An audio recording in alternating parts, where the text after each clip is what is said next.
Seat sharing को लेकर ताकत दिखा रहे हैं, ऐसी बात बिल्कुल नहीं।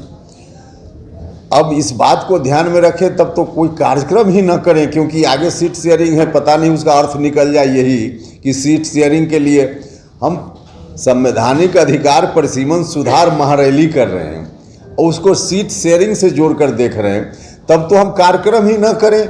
देश में कुछ भी होता रहे और हम कार्यक्रम न करें। हम पॉलिटिकल पार्टी हैं, संयोग से चुनाव अभी है, चुनाव नहीं भी होता तो भी अभी कार्यक्रम यह करते हैं।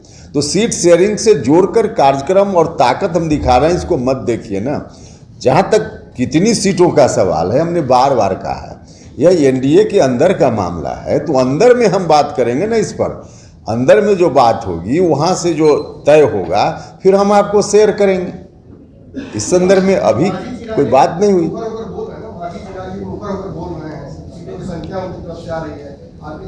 अब कोई जरूरी नहीं है कि दूसरे लोग जो करें हम उसका अनुकरण करें।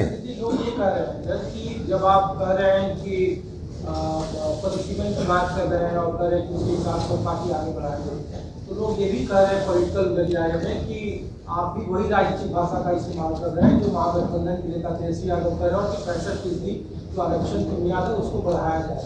तो पॉलिटिकली तौर पर जो भाषा आप इस्तेमाल कर रहे हैं वो कर रहे हैं, तो इसलिए लोग कह रहे हैं कि क्या एनडीए के भीतर सीट शेयरिंग अभी का तात्कालिक मसला जरूर है, लेकिन पार्टी के भविष्य का भी तो मसला जुड़ा हुआ है। इससे पहले आपने पार्टी विलय की फिर आए कि नई पार्टी के साथ आ रहे हैं, तो लोग इसलिए सवाल पूछ रहे हैं। नहीं, फिर माफ कीजिएगा, आपने जो आकलन किया कि हम जो भाषा आरजेडी बोलता है वही भाषा हम बोलते हैं, हमको लगता है कि मेरे साथ अन्याय है। यह आरजेडी की भाषा तो हम दूर दूर तक सोच भी नहीं सकते हैं कि उस तरह की भाषा का हम इस्तेमाल करें। आरजेडी क्या कर रहा है उसका मामला है, हम उस पर कोई टिप्पणी अभी इस संदर्भ में करने की आवश्यकता नहीं समझते। हम अपनी बात कर रहे हैं और अपनी बात कर रहे हैं, मुद्दा की बात कर रहे हैं। हम सीट शेयरिंग पर भी आपके सवाल का हम जवाब दे रहे हैं, लेकिन जवाब हम वही देंगे जो मुझको उचित लगेगा। उसी समय आपका एक भाषण वायरल हुआ, आप उसमें कह रहे थे कि उपेंद्र कुशवाहा को कुछ लोग खत्म करना चाहते हैं, लेकिन वो लोग सोच रहे कि उपेंद्र कुशवाहा डूबेंगे तो सामने वाले लोग भी डूबेंगे। इसके ऊपर इशारा। भैया हम एनडीए में हैं, लोकसभा चुनाव का अनुभव सब लोगों के सामने है। अगर काराकाट का उम्मीदवार एनडीए का नहीं हारता तो अगल बगल में भी एनडीए नहीं हारता, यह बात तो स्पष्ट है। आगे ऐसी स्थिति न आवे, हम इस बात को लेकर सचेत करना चाहते हैं अपने साथियों को। और कोई भी स्ट्रेटजी हम आगे की बनाते हैं तो पुराना जो एक्सपीरियंस है उससे कुछ सबक लेते हैं और आगे की स्ट्रेटजी में उसको शामिल करते हैं ताकि आगे की स्ट्रेटजी दुरुस्त हो। यही बात तो हम बोल रहे हैं। और स्वाभाविक रूप से वहाँ उपेंद्र कुशवाहा हारा तो पूरा एनडीए हारा। एक ही नाव पर जब हम लोग सवार हैं, एक मंच पर इतने लोग बैठे हैं, मंच टूटेगा तो हम अकेले थोड़े गिरेंगे, बगल वाले भी गिरेंगे। तो यही तो बात हमने कही है, इसमें कहाँ कोई बहुत पर्दा है। क्या करें? सीट कम मिलेगा उपेंद्र कुशवाहा जी का तो सब पर एनडीए पर सब पर असर होगा। दूसरा कि तीसरे बार आप सीट कम और ज्यादा का तो विषय ही नहीं है यार, आप जबरदस्ती जोड़ रहे हैं उससे। सीट कम ज्यादा का विषय नहीं है यार। बिहार में विधानसभा के चुनाव लड़ेंगे, केंद्रीय राजनीति में चिराग पासवान भी कर रहे हैं कि बिहार जाकर चुनाव। अरे उपेंद्र कुशवाहा आप सब लोगों की कृपा और बिहार की जनता की कृपा से देश में 4 ही सदन संविधान ने बनाया है ना।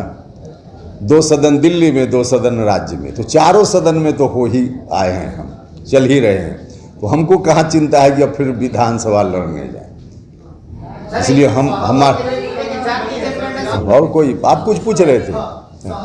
कोई रणनीति अलग से चिराग पासवान दावा कर रहे हैं कि वोट गिर जाती है, इस क्षेत्र में लगातार एनडीए आती रही है, इस बात को बेहतर हो। देखिए उसमें बिल्कुल रणनीति स्पष्ट है। आपके घर में होता है मेरे भी हम एनडीए में हैं ही तो मेरे बिना का कहाँ कोई उसमें सवाल है। देखिए वहाँ स्पष्ट है, वही बोल रहे हैं ना, शाहबाद का इलाका और मगध का इलाका, इसमें लोकसभा के समय भी अपेक्षा के अनुकूल परिणाम एनडीए के लिए नहीं आया, और उसके पहले बिहार विधानसभा का 2020 का चुनाव, उसमें भी परिणाम अनुकूल नहीं आया।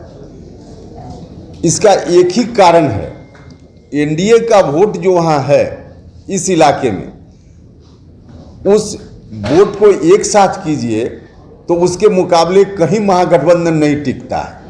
यही वोट डिवाइड हो जाता है कहीं किसी कारण से, तब एनडीए उम्मीदवार हार जाता है और महागठबंधन को फायदा हो जाता है। इस बार की रणनीति उन इलाकों के लिए ऐसी होनी चाहिए, यह जो वोट है एनडीए का वह डिवाइड नहीं हो, एक साथ आए, बस इतना ही तो करना है। एनडीए के वोट को एक साथ हम लोग मिलकर करने में कामयाबी हासिल कर लिए, महागठबंधन साफ हो जाएगा, मतलब परिणाम ठीक उल्टा हो जाएगा। तो यही तो रणनीति है।